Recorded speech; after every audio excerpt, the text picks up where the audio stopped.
Bab 65, Bentrokan. Andreas mengejar mobil itu dan akhirnya berhasil menghentikan Emma. Emma mendorongnya menjauh. "Jangan sentuh aku. Bukankah kamu seharusnya bertarung mati-matian dengan Sander? Kenapa sekarang malah mengejarku?" Andreas merasakan ada yang tidak beres dengan suasana hatinya. "Kamu marah, ya?" Emma mengusap pelipisnya, suaranya dipenuhi frustrasi. "Andreas, kamu paham tidak? Sander itu orang yang kejam. Dia bukan orang yang bisa kamu takuti dengan beberapa kata. Dengan begini, kamu justru membuat semuanya semakin buruk." Sikap Andreas semakin tegas. "Lalu, kamu mau aku bagaimana? Diam saja. Biarkan dia menginjak-injak aku begitu saja." "Maaf, aku tidak bisa melakukan itu. Aku selalu seperti ini. Kalau seseorang memberi aku sedikit, aku akan ambil lebih. Kalau seseorang ingin menginjak aku akan buat dia menyesal. Aku tidak tahu siapa yang sering kamu temui sebelumnya, mungkin orang-orang dari kalangan atas, yang penuh tata krama, yang punya cara-cara lain dalam menghadapi masalah.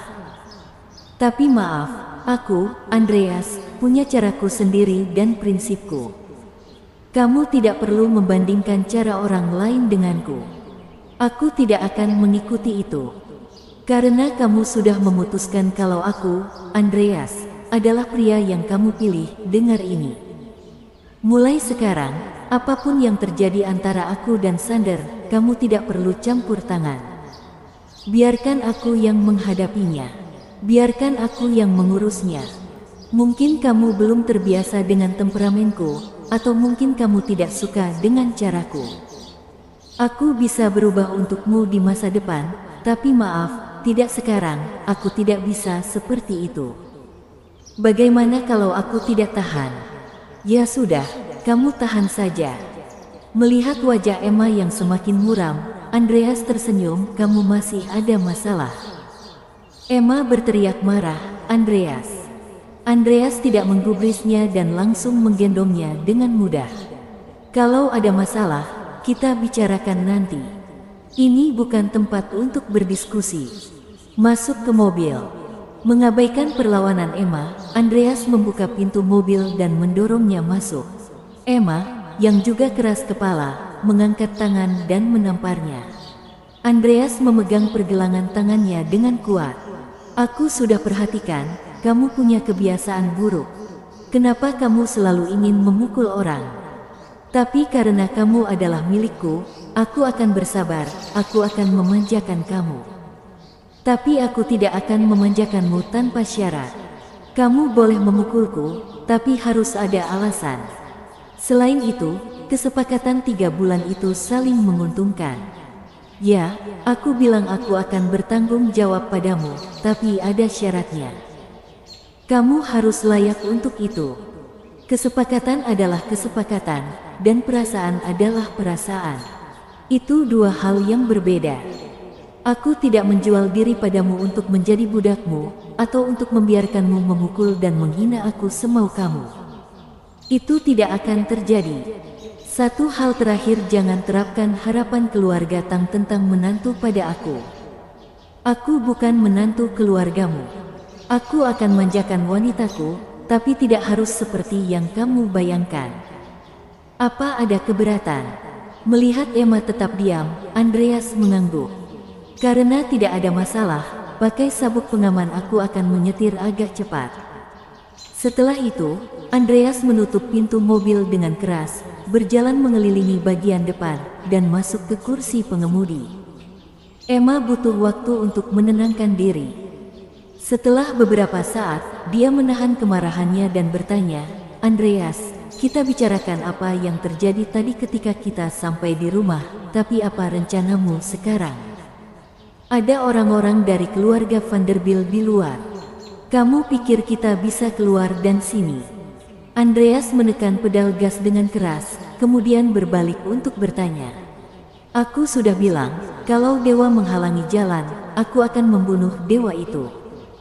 Kalau Buddha menghalangi jalan, aku akan bunuh Buddha. Kamu pikir aku bercanda?" Sebelum Emma sempat menjawab, mobil itu melesat maju seperti anak panah yang dilepaskan dari busurnya. Gaya dorongan mobil yang luar biasa itu membuat Emma terhuyung ke belakang, dan dia secara instingtif memegang pegangan di atas mobil. Suara raungan mesin bergema di dalam kabin, dan mobil yang biasanya tenang itu terasa seperti kuda liar yang dikendalikan Andreas. Suasana yang mengerikan terasa begitu jelas. Ketentraman malam itu pecah oleh kekuatan mobil yang melaju cepat. Emma melirik Andreas, dan untuk sesaat, dia merasa seperti sosok biasa di hadapannya itu dipenuhi dengan aura yang aneh dan hampir tidak manusiawi.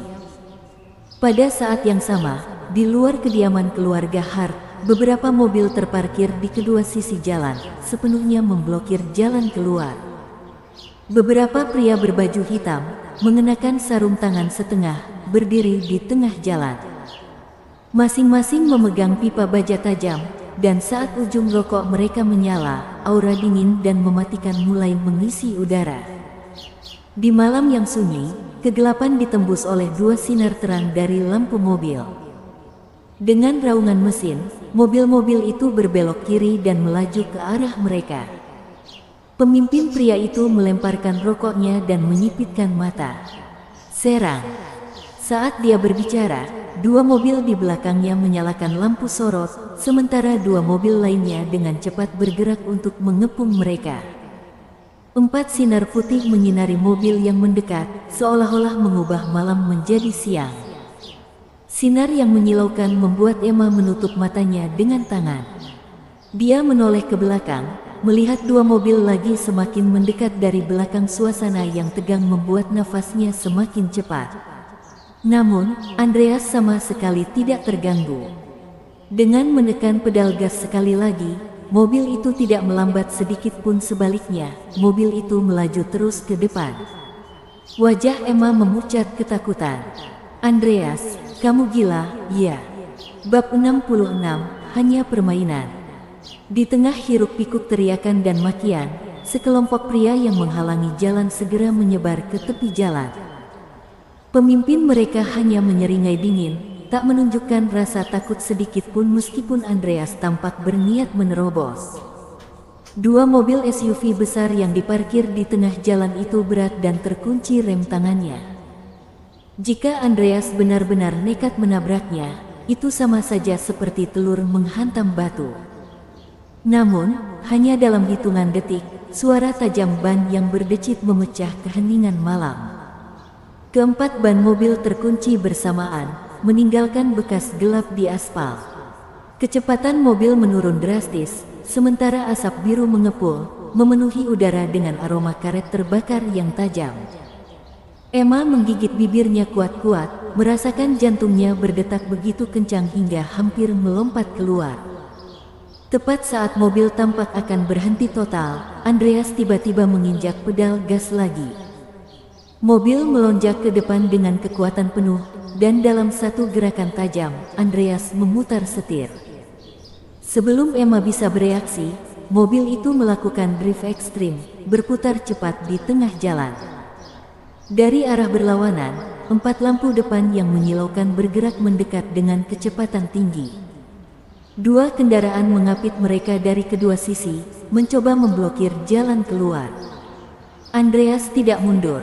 Dengan penuh keyakinan, dia menginjak pedal gas sampai penuh. Mobil itu meraung seperti binatang buas yang baru saja terbangun, melaju kencang sekali lagi. Kecepatan mendadak itu membuat Emma terdorong kuat ke sandaran kursi. Tubuhnya terasa kaku, dan dia hanya bisa menatap lekat-lekat dua kendaraan yang meluncur langsung ke arah mereka. Dalam hitungan detik, jarak di antara mereka semakin dekat. Kurang dari 100 meter lagi, cahaya putih yang menyilaukan menyelimuti pandangan Emma. Meski jendela tertutup rapat, dia bisa merasakan angin dingin yang menderu melewati, seolah-olah maut sedang menghampiri. Semuanya terasa berjalan lambat, seperti adegan dalam film yang diputar frame demi frame. Saat Emma merasa harapan telah hilang sepenuhnya, sebuah tangan kuat tiba-tiba menggenggam tangannya erat. Suara Andreas yang tenang namun tegas terdengar di telinganya. "Aku di sini." Jangan takut, tutup matamu. Nada suara itu, yang tak pernah dia dengar sebelumnya, anehnya mampu membuat hatinya tenang. Emma memejamkan mata, tangannya masih menggenggam tangan Andreas erat. Detik-detik berlalu, tetapi tabrakan yang dia bayangkan tidak pernah terjadi. Ketika dia memberanikan diri untuk membuka mata, pemandangan di sekitarnya telah berubah. Mobil terus melaju cepat, meninggalkan kekacauan di belakang. Saat menoleh, Emma melihat satu kendaraan menabrak tiang lampu dengan asap mengepul dari mesin, sementara mobil lainnya terguling dan terbalik di trotoar. Mobil Andreas akhirnya berhenti di tepi jalan dekat sungai. Emma keluar dari mobil dengan terburu-buru, berlari ke tepi jalan untuk memuntahkan semua yang ada di perutnya. Andreas mendekatinya dan menyerahkan sebotol air. Setelah beberapa tegukan, Emma mulai merasa sedikit lebih baik. Namun, tubuhnya masih bergetar, dan punggung gaunnya basah oleh keringat dingin. Ketakutan dan kemarahan bercampur menjadi satu di dalam dirinya, dan akhirnya dia meledak. Suaranya tajam, penuh emosi. "Andreas, apa yang kamu pikirkan tadi? Dengar, aku ini bukan pengecut. Kalau aku memilihmu, itu artinya aku sudah siap menghadapi risiko apapun." Dia menatap Andreas tajam, nadanya semakin keras. "Tapi bertindak nekat seperti itu. Apa kamu benar-benar berniat menabrak mereka kalau mereka tidak memberi jalan?" "Aku tidak takut mati, tapi aku tidak mau mati konyol, ikut-ikutan kegilaanmu." Dengan tawa sinis, dia menambahkan, "Aku pasti gila. Bagaimana mungkin aku meninggalkan kehidupan mewah sebagai menantu keluarga Vanderbilt hanya untuk berakhir dalam kekacauan seperti ini, bersama seorang sopir seperti dirimu?" Ekspresi Andreas berubah dingin. Kata-kata Emma barusan seperti pisau yang menusuk. "Jadi, kamu menyesal?" Suasana mendadak hening. Pandangan mereka bertemu, dan Emma menyadari bahwa kata-katanya terlalu kasar. Meskipun situasi itu sangat berbahaya, Andreas tetap tidak meninggalkannya. Bahkan, Andreas justru terjerat dalam masalah ini karena dirinya. Menyalahkan semuanya pada Andreas terasa tidak adil, bukan? Emma sebenarnya tidak sepenuhnya menyalahkan Andreas. Dia hanya merasa kesulitan untuk menyesuaikan diri dengan cara Andreas bertindak. Pria itu terlalu keras dan agresif. Namun, dalam kemarahan yang meluap, kata-kata Emma pun berubah menjadi lebih tajam dari yang dia maksud. Meski kata-katanya terdengar keras, sebenarnya dia tidak sepenuhnya salah. Mengingat Sander yang jelas-jelas berniat mengejar mereka, apa yang bisa dilakukan Andreas, seorang pria biasa, untuk bertahan? Apakah mereka masih punya tempat di Alverton? Setelah merasa lebih tenang, suara Emma menjadi lebih santai. "Benar, aku menyesal. Aku akan kembali ke Sander sekarang." Andreas mengangkat alisnya. "Kamu pikir Sander akan menerimamu begitu saja?" Emma tertawa kecut. "Tentu tidak. Mana mungkin menerimaku begitu saja.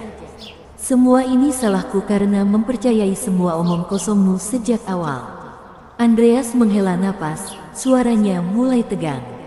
"Jadi, semua ini salahku. Bukankah begitu?" balas Emma. "Kalau kamu tidak memukul Sander, aku tidak akan berurusan dengannya. Kalau kamu tidak menghancurkan acaraku, aku tidak akan berada di posisi ini." Andreas menatapnya tajam, tapi Emma tidak berhenti. "Apa yang kamu lihat? Aku tidak mau ada urusan lagi denganmu. Pergi." "Kemana aku harus pergi?" Andreas bertanya, nadanya penuh tekanan. "Kemanapun yang kamu mau," jawab Emma dingin. "Aku tidak peduli." Andreas terdiam sejenak sebelum bertanya, "Jadi, kamu ingin mengakhiri semuanya di sini?" Emma mengangguk mantap. "Ya, sudah cukup." Andreas menatapnya dalam-dalam. "Dan semua yang kamu katakan di pesta, itu juga bohong." Emma tertawa sinis. "Kamu benar-benar terlalu naif, Andreas. Kamu hanya sopir. Apa kamu pikir aku akan menyerahkan segalanya untukmu?" Nada Emma berubah dingin, menusuk. Biar ku perjelas. Aku hanya menggunakanmu untuk membuat Sander cemburu. Tujuanku sudah tercapai. Permainan selesai. Andreas terdiam, menatapnya dalam kebingungan. Emma melanjutkan, suaranya begitu ringan tapi mematikan. Kenapa? Ini hanya permainan. Jangan bilang kamu benar-benar menganggapnya serius. Bersambung.